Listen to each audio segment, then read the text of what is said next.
Hello friends, welcome to SK knowledge hub, जहां हम पढ़ते हैं जीएस के इंपॉर्टेंट सब्जेक्ट्स के बारे में जो आपको ऑल कॉम्पिटिटिव एग्जाम्स में हेल्प करता है। तो हमारी जो सीरीज़ है वो पॉलिटी की चल रही है और पॉलिटी का एक नया चैप्टर और काफ़ी इंटरेस्टिंग चैप्टर लेके आए थे। कल हमने उसका पार्ट 1 देखा था और उस चैप्टर का नाम है सिटीजनशिप यानी कि नागरिकता। तो उस चैप्टर का पार्ट 1 कल हमने पढ़ाया और उसी चैप्टर का पार्ट 2 आज हम पढ़ेंगे। और अगर आपने पार्ट 1 नहीं देखा है तो पार्ट 1 ज़रूर से ज़रूर देख ले ताकि ये पार्ट 2 आपको पढ़ने में कन्वीनियंट हो और अच्छे से तरीके से समझ में आए। तो कल हमने नागरिकता चैप्टर जो है यानी कि सिटीजनशिप का पार्ट 1 देखा। उसमें देखा हमने कि जो नागरिकता है, नागरिकता का प्रावधान कहाँ से लिया गया, तो वो जो है ब्रिटेन से लिया गया। और नागरिकता से संबंधित कानून कौन बना सकता है, तो संसद, और संसद के अंदर ही जो गृह मंत्रालय है वो बना सकता है। उसके बाद हमने देखा कि इसके लिए अधिनियम कब आया, 1955 में, जो कि हम आज पढ़ेंगे। फिर हमने देखा ये किस भाग के अंतर्गत आता, तो भाग 2। और जो ये शब्द है, इस शब्द कहाँ से आया नागरिकता वाला, तो अरस्तु ने दिया था। तो ये सारी चीज़ें हमने देखी थी। उसके बाद हमने देखा था कि ये भारतीय संविधान के भाग 2 के अंतर्गत आता है और अनुच्छेद 5 से 11, और सारे अनुच्छेद हमने डिटेल में पढ़े थे 5 से 11 तक में। और आज हम पढ़ने वाले हैं भारतीय नागरिकता अधिनियम 1955, और इसके तहत हम ये देखेंगे कि भारत में नागरिकता की प्राप्ति कैसे होती है और भारतीय नागरिकता की समाप्ति, यानी कि वो कौन कौन से प्रावधान हैं जिसको फॉलो करने पे हम क्या कहलाएंगे, भारत के नागरिक, इंडियन सिटीजन्स कहलाएंगे, और वो कौन कौन से प्रावधान हैं कि जिसको फॉलो नहीं करने पे हम हमसे हमारी जो भारतीय नागरिकता का हक जो है वो छीन लिया जाएगा। इन सारी चीज़ों के बारे में हम देखेंगे आज।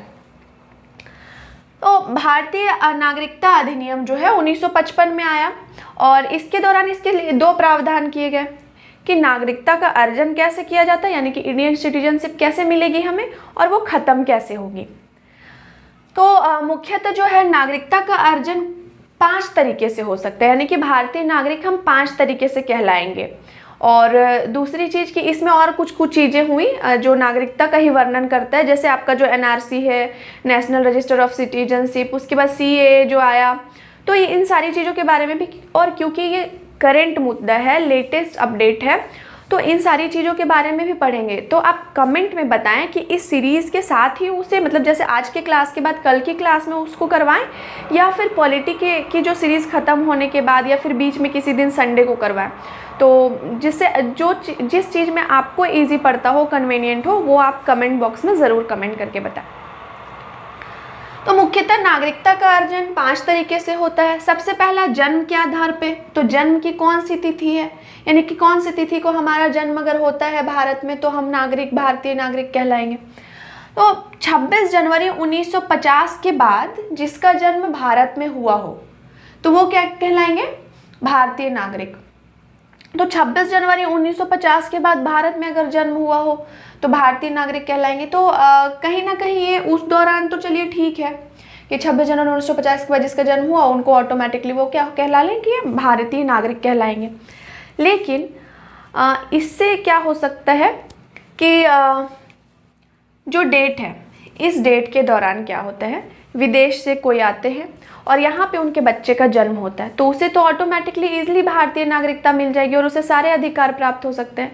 तो इसका नेगेटिव इम्पैक्ट पड़ सकता है। अभी कोई आतंकवादी है, ठीक है, जिसे यहाँ की नॉलेज नहीं है, यहाँ के बारे में उसे पता नहीं है और यहाँ पे उसे घुसने का अधिकार भी नहीं है, लेकिन वो किसी तरीके से घूमने के पॉइंट ऑफ व्यू से, टूरिज्म के पॉइंट ऑफ व्यू से वो यहाँ आ गया। यहाँ आने के बाद वो क्या करता है कि यहाँ आने के बाद वो, या फिर वो वहीं से अपने पति पत्नी दोनों ही आते हैं यहाँ पे, और फिर यहाँ पे उसके बच्चे का जन्म होता है तो ऑटोमेटिकली देखिए तो उसे भारतीय नागरिकता मिल जाएगी और वो कानूनी तौर पे भारत में रहने लगेगा। और अगर वो एक आतंकवादी संगठन से जुड़ा हुआ है तो भारत की सारी डिटेल्स जो है, इन्फॉर्मेशन वो पहुँचाएगा उस संगठन को, जो हमारे लिए काफ़ी हानिकारक हो सकता है। तो इसी वजह से संशोधन किया गया। क्या संशोधन किया गया, बदलाव किया गया कानून में 1986 में। क्या किया गया, बोला गया कि 26 जनवरी 1950 के बाद भारत में जन्म तो हुआ हो लेकिन उसके माता या पिता में से कोई एक भारतीय होने चाहिए तभी, ठीक है, और माता या पिता में से भारतीय होने चाहिए। और दूसरी चीज़ फिर से संशोधन हुआ कि अगर माता पिता में से भारतीय है तो ये भी तो हो सकता है, जैसे आप यहाँ जम्मू कश्मीर का मुद्दा ले लें कि जम्मू कश्मीर की जो कोई लड़की है तो कहीं दूसरे देश से कोई आते हैं और वहाँ की लड़की से शादी करते हैं और वो अवैध तरीके से, वो किसी बहाने से वो आया, मतलब कोई एक रीज़न, अनवैलिड रीज़न, कोई कानूनी रीज़न नहीं होना चाहिए, नहीं होगा, और अनवैलिड रीज़न के तरीके से वो आया और यहाँ की लड़की से शादी किया और उसका जो बच्चा हुआ उसे ऑटोमेटिकली भारत की नागरिकता मिल गई। तो वो जो आया तो वो तो अवैध तरीके से आया। तो इसलिए संशोधन किया गया कि माता या पिता में से एक तो भारतीय होने ही चाहिए, लेकिन दूसरा जो है वो विदेशी हो, लेकिन अवैध तरीके से नहीं भारत आया हो, वो कोई वैलिड रीज़न होना चाहिए, तभी जो है उसे नागरिकता मिलेगी उसके बच्चे को जन्म के आधार पे। ये पहली चीज़ हो गई। दूसरी चीज़ वंश के आधार पे जो हमारे लिए सुटेबल है, जो हमें मिली है। अगर हम बोलते हैं कि हमें भारतीय नागरिकता कैसे मिली ऑटोमेटिकली, तो क्या कंडीशन होगा, वंश के आधार पे, यानी कि हमारे जो पूर्वज हैं तो और उसके बाद हमारे माता पिता भी हैं, उनका जन्म तो भारत में ही हुआ है, तो इसी वजह से, क्योंकि हम उनके बच्चे हैं, इसी वजह से हमें वंश के आधार पे, हम उनके वंश हैं तो हमें भारतीय नागरिकता मिली हुई है। लेकिन अगर क्या होगा कि 26 जनवरी 1950 के बाद विदेश में जन्म लिया हो तो उसे भारतीय नागरिकता कैसे मिलेगी? तो जो 26 जनवरी 1950 के बाद विदेश में जन्म लिया हो, लेकिन वो भी भारतीय कहलाएगा जब उसके पिता भारतीय होंगे।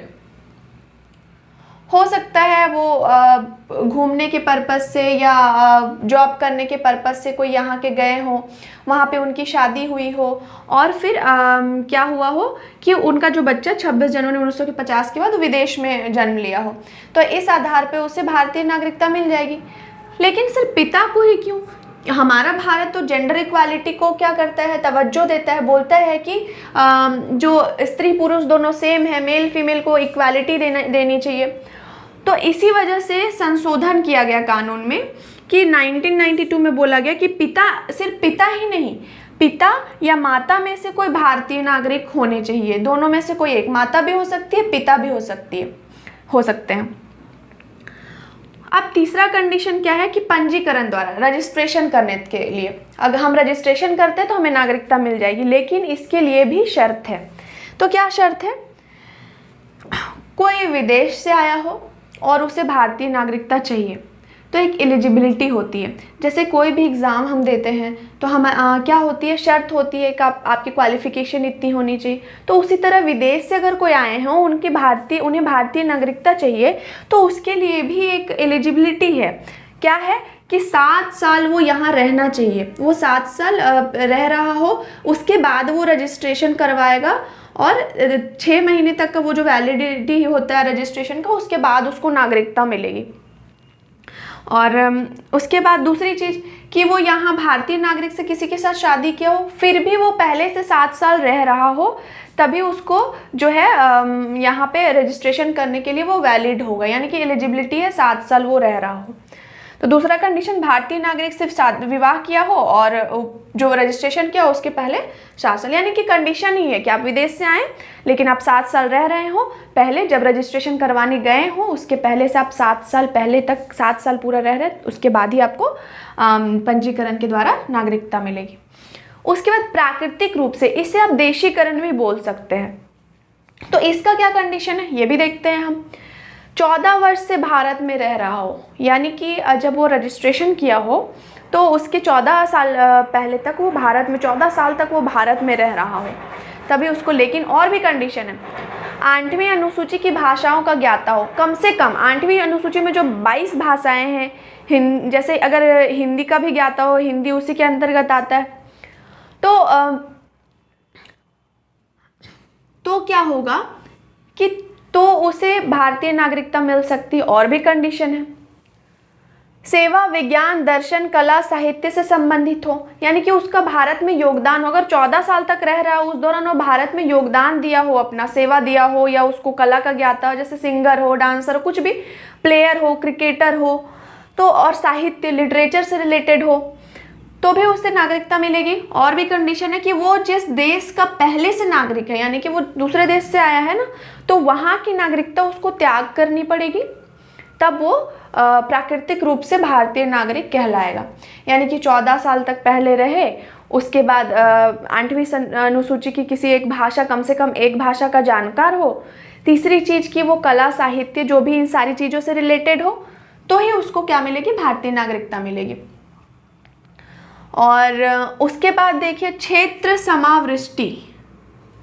क्षेत्र समावृष्टि यानी कि अगर भारत है तो भारत जो है आक्रमण करके या फिर उपहार लीज में उसको मिला हो कोई एरिया, तो उस दौरान भी क्या कर सकता है, वो एरिया तो भारत का हो गया, तो वो एरिया भारत का हुआ तो ऑटोमेटिकली क्या हुआ कि वहाँ के जो नागरिक हैं वो भारतीय हो जाएंगे, भारतीय नागरिक कहलाएंगे। जैसे आपका वो कुछ एरियाज है, जैसे आप म्यांमार जो है, अगर म्यांमार से भारत का वॉर हुआ, ठीक है, और म्यांमार से वो भारत का युद्ध हुआ और म्यांमार का रीजन जो है भारत क्षेत्र के अंतर्गत आ गया, भारतीय क्षेत्र के अंतर्गत एग्जाम्पल के तौर पे, तो क्या हुआ कि वो क्षेत्र के जो निवासी हैं वो भारतीय कहलाएंगे ऑटोमेटिकली। तो ये चीज़ें हैं। फिर अब जो है हम देखेंगे भारतीय नागरिकता की समाप्ति। इसका एक एग्जाम्पल ले सकते हैं, जैसे पौंडीचेरी में पुर्तगाली शासन थे, पुर्तगाल का अधिकार था, तो क्या किए, भारतीय जो है उस क्षेत्र को अपने हिस्से में ले लिए, तो वहाँ के निवासी जो है ऑटोमेटिकली भारतीय कहलाएंगे। नागरिकता की समाप्ति, भारतीय नागरिकता अधिनियम जो है ये नागरिकता की समाप्ति का भी वर्णन करता है, यानी कि आपकी इंडियन सिटीजनशिप जो है वो कैसे ख़त्म होगी उसको भी डील करता है। क्या बोलता है, सबसे पहले स्वेच्छा से, अपनी इच्छा से, हमारी मर्जी है तो हम अपनी इच्छा से क्या करेंगे, त्याग कर सकते हैं। लेकिन हाँ, और जो हमारे बच्चे हैं फिर उनका क्या, अगर हमारे बच्चे नाबालिग हैं तो हमारे बच्चे अगर नाबालिग है तो अगर हमने त्याग किया तो हमारे बच्चों का भी क्या होगा, नागरिकता ख़त्म हो जाएगी। लेकिन अगर हमारे बच्चे जो है 18 साल या उससे उनकी ज़्यादा एज है और हमने अपनी नागरिकता अपनी स्वेच्छा से त्याग कर दी, तो फिर क्या होगा, वो जो बच्चे हैं 18 साल से ऊपर के होने चाहिए, यानी कि बालिग होने चाहिए, तो वो क्या कर सकते हैं, रजिस्ट्रेशन करके फिर भारतीय नागरिकता को प्राप्त कर सकते हैं। अब आ गया बर्खास्तगी।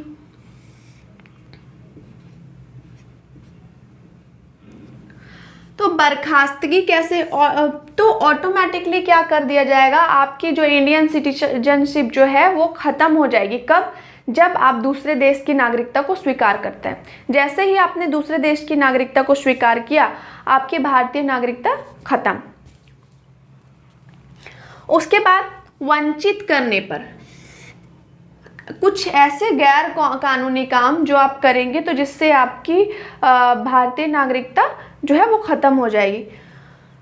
सबसे पहले तो संविधान का अनादर करने पे, फर्जी तरीके से, अगर आप फर्जी तरीके से आपने भारतीय नागरिकता प्राप्त की है, यानी कि आप विदेश से आए हैं, किसी तरह कोई वैलिड रीज़न से नहीं, किसी तरह फर्जी तरीके से आपको भारतीय नागरिकता मिल गई, तो फिर जो है आपकी भारतीय नागरिकता से आपको वंचित कर दिया जाएगा।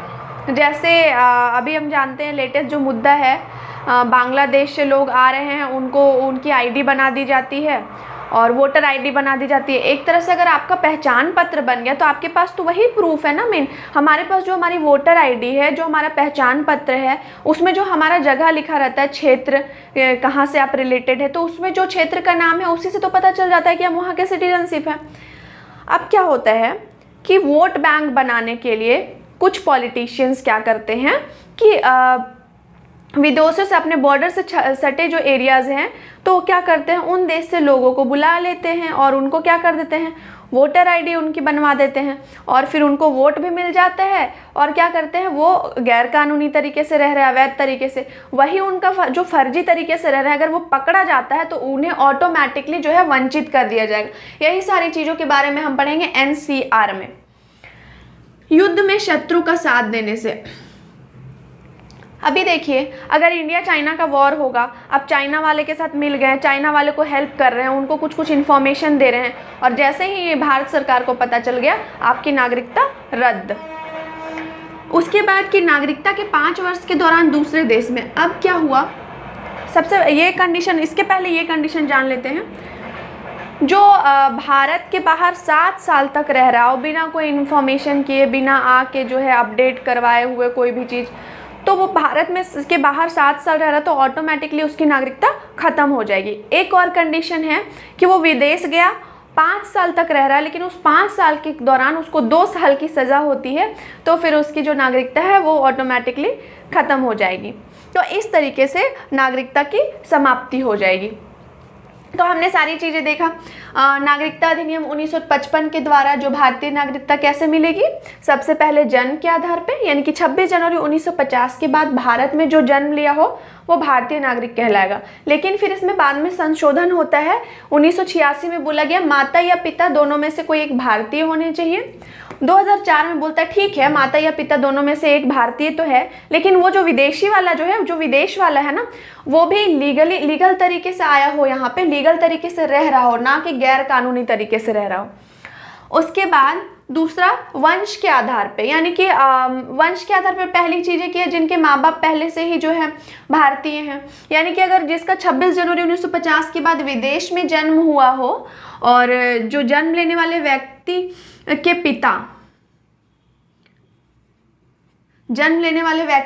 भारतीय हो, पहली चीज कि उनके पिता भारतीय हो। और फिर बाद में बोला गया कि ठीक है पिता ही क्यों, माता भी, अगर माता पिता दोनों में से कोई एक भारतीय होगा तो भी ऐसा हो सकता है।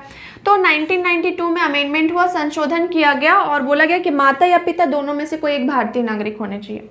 उसके बाद पंजीकरण के द्वारा, तो रजिस्ट्रेशन करवाने के द्वारा, तो रजिस्ट्रेशन करवाने की जो एलिजिबिलिटी होती है वो भी 7 साल, यानी कि आपको जब आप रजिस्ट्रेशन करवा रहे हैं, यानी कि पंजीकरण करवा रहे हैं, आपको चाहिए कि हमको भारतीय नागरिकता चाहिए, तो उसके पहले से आप भारत में 7 साल रह रहे हो। पहली चीज़ कि 7 साल रह रहे हो, और दूसरी चीज़ कि अगर आप यहाँ के किसी नागरिक से विवाह करते हैं तो भी उसके पहले भी 7 साल रह रहे हो। उसके बाद आप रजिस्ट्रेशन करवाएं, आपको 6 महीने का टाइम दिया जाएगा और उसके बाद आपको भारतीय नागरिकता मिल जाएगी। प्राकृतिक रूप यानी कि देशीयकरण द्वारा, तो इसके द्वारा क्या होता है कि आप 14 साल तक, यानी कि जब आप रजिस्ट्रेशन करवाने जाएं तो उसके पहले 14 साल तक आप भारत में रह रहे हो। उसके बाद 8वीं अनुसूची में जो भाषाएं हैं, कम से कम एक भाषा का जानकार आपको होना चाहिए। तीसरी चीज़ की सेवा, विज्ञान, कला या लिटरेचर, साहित्य, इन सारे फील्ड में से इसमें से किसी फील्ड का जानकार होना चाहिए, यानी कि उससे रिलेटेड होने चाहिए। और वो जिस देश का पहले से नागरिक हो, यानी कि विदेश से आया तो जिस देश का पहले से नागरिक हो उसकी आप नागरिकता को ख़त्म करके आए, यानी फिर रजिस्ट्रेशन जब करवा रहे हैं तो वहाँ की नागरिकता आपकी नहीं होनी चाहिए, वो ख़त्म होनी चाहिए। क्षेत्र समाविष्टि, जैसे कि विदेशी क्षेत्र को भारत अगर मिला लिया अपने अंदर, तो जो वो क्षेत्र तो भारत का हो गया, तो उस क्षेत्र के रहने वाले लोग भारतीय कहलाएंगे। और नागरिकता की समाप्ति स्वेच्छा से, यानी कि अपनी मर्जी से, बर्खास्तगी के द्वारा, यानी कि अगर आप दूसरे देश की नागरिकता लेते हैं तो आपकी देश की नागरिकता खुद खत्म हो जाएगी। वंचित करने पर, अगर आप फर्जी तरीके से भारतीय नागरिकता लिए हैं तो वो आपकी खत्म हो जाएगी। युद्ध में शत्रु का साथ, 2 देशों के बीच युद्ध, हमारे देश और किसी और देश के साथ युद्ध हो रहा है, आप दूसरे देश के साथ मिलकर उनको इन्फॉर्मेशन पहुंचा रहे हैं, तो ये आपकी देश की नागरिकता खत्म हो जाएगी। और नागरिकता के 5 वर्ष के दौरान, अगर नागरिकता आपको मिली है और उसके बाद फिर 5 वर्ष तक आप कहाँ दूसरे देश में रह रहे हैं और दूसरे देश में उस 5 वर्ष के दौरान 2 साल की कैद हुई हो तो आपकी ऑटोमेटिकली नागरिकता ख़त्म हो जाएगी। फिर जो भारत के बाहर 7 साल तक बिना कुछ इन्फॉर्मेशन किए हुए भारत के बाहर रह रहा हो तो उसकी नागरिकता ऑटोमेटिकली ख़त्म हो जाएगी। तो आई होप कि आपको ये चैप्टर काफ़ी अच्छे से समझ में आया होगा और चीज़ों को बेहतर ढंग से समझें, इनके प्रॉपर नोट्स बनाएं ताकि आपको अच्छे से समझ में आ जाए। और उसके अलावा लेटेस्ट अपडेट से जानकार रहें, जो भी चीज़ें हो रही हैं, क्योंकि हर चीज़ में चेंजेस होते ही जा रहे हैं। तो सारी चीज़ों को पढ़ें ताकि आपके क्वेश्चंस जो हैं वो छूटे ना। तो ये आज के लिए इतना ही, कल मिलते हैं एक नए चैप्टर के साथ। धन्यवाद।